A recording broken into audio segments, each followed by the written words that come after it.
Dialektika Hegel untuk pemula. Cara berpikir tentang perubahan yang hidup. Bayangkan dunia bukan sebagai kumpulan benda mati atau ide-ide tetap, tapi seperti sungai yang terus mengalir. Segala sesuatu, pikiran, masyarakat, teknologi, bahkan diri kita sendiri selalu berubah, berkembang, dan bertransformasi. Nah, dialektika adalah cara berpikir yang dikembangkan oleh filsuf Jerman Georg Wilhelm Friedrich Hegel 1770-1831 untuk memahami bagaimana perubahan itu terjadi. Bagi Hegel, perubahan bukan kecelakaan, melainkan hasil dari konflik internal yang melekat dalam setiap hal. Dan proses inilah yang disebut dialektika. Apa itu dialektika? Dialektika bukan sekedar debat atau argumen biasa. Ini adalah metode berpikir dinamis yang menunjukkan bagaimana sesuatu berkembang melalui 3 tahap utama. Tesis, 2 antitesis, 3 sintesis. Namun, penting untuk diingat, Hegel sendiri tidak pernah menggunakan istilah tesis, antitesis, sintesis secara eksplisit. Istilah ini populer belakangan, terutama karena Karl Marx.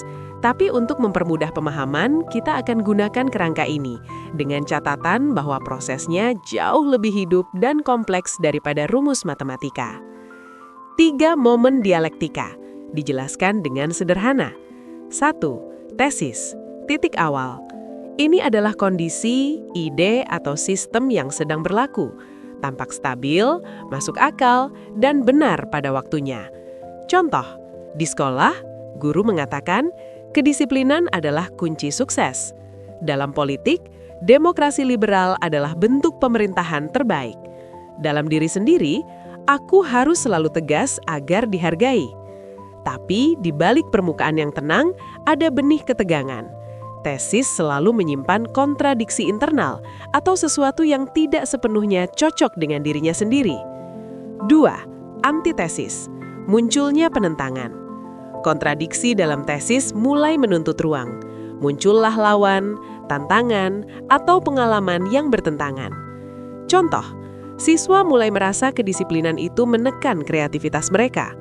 Orang melihat bahwa demokrasi liberal bisa menghasilkan ketimpangan ekonomi besar. Kamu sadar bahwa terlalu tegas membuatmu kesepian dan tidak didengarkan. Antitesis bukan musuh, melainkan cermin yang menunjukkan kelemahan atau keterbatasan tesis. Ini adalah bagian alami dari perkembangan. 3. Sintesis, lompatan ke pemahaman baru. Disinilah terjadi ajaib. Tesis dan antitesis tidak saling menghancurkan, tapi berpadu menjadi sesuatu yang lebih tinggi, lebih utuh, dan lebih matang.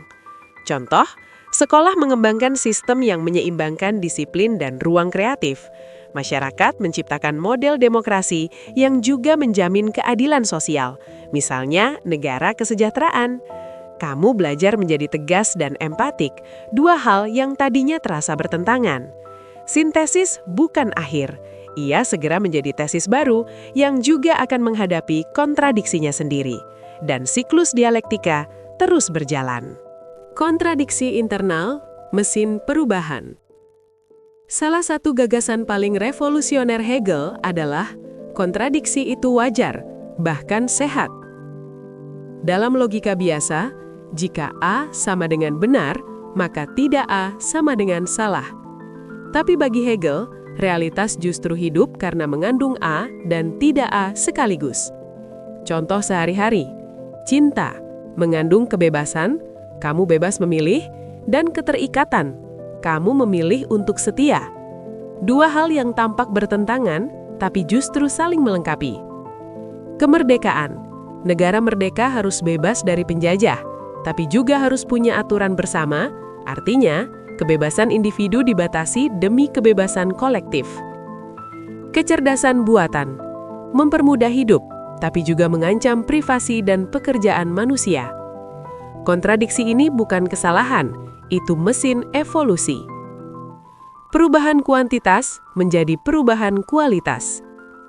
Hegel juga menekankan, perubahan besar sering dimulai dari hal kecil yang terus-menerus. Prinsipnya, Akumulasi perubahan kecil atau kuantitatif pada titik tertentu akan memicu lompatan besar atau kualitatif. Contoh, air turun suhu 1 derajat Celcius masih cair, turun lagi masih cair.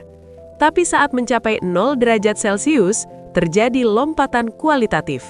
Air jadi es. Hubungan. Satu kebohongan kecil mungkin bisa dimaafkan, tapi setelah puluhan kali, kepercayaan hancur dan hubungan berubah sifatnya. Belajar bahasa. Hari pertama, kamu hanya tahu hello. Setelah 6 bulan latihan, tiba-tiba kamu bisa bercakap-cakap lancar.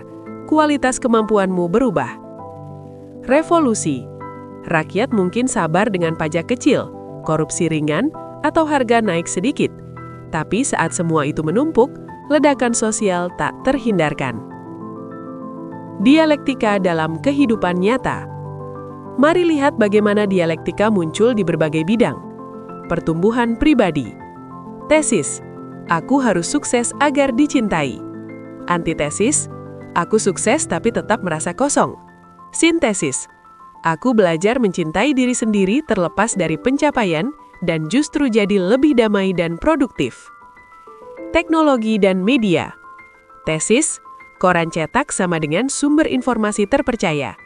Antitesis, media sosial sama dengan cepat, murah, tapi penuh hoax. Sintesis, platform digital yang menggabungkan kecepatan media sosial dengan standar jurnalisme, misalnya newsletter investigatif atau podcast faktual. Politik dan sejarah. Tesis, feodalisme, raja dan bangsawan memerintah. Antitesis, revolusi borjuis, rakyat menuntut hak, muncul kapitalisme. Sintesis, negara modern dengan hak sipil, pasar bebas, dan regulasi sosial. Catatan, ini adalah penyederhanaan sejarah, tapi menunjukkan pola dialektis. Hubungan romantis. Tesis, aku ingin dekat jadi aku selalu ada untuk pasanganku. Antitesis, tapi aku kehilangan diriku sendiri, merasa lelah dan terkekang. Sintesis, kami belajar menjaga jarak sehat, saling memberi ruang, dan justru jadi lebih intim secara emosional. Kesalahpahaman umum dan koreksinya. Salah paham, dialektika sama dengan 3 langkah kaku. Tesis, antitesis, sintesis. Faktanya, prosesnya lebih organik, berulang, dan kadang tidak linier. Bisa ada banyak antitesis atau sintesis yang gagal.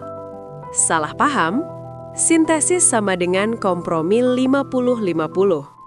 Faktanya, sintesis bukan campuran, tapi kelahiran sesuatu yang baru. Seperti anak yang lahir dari 2 orang tua, tapi punya identitas sendiri.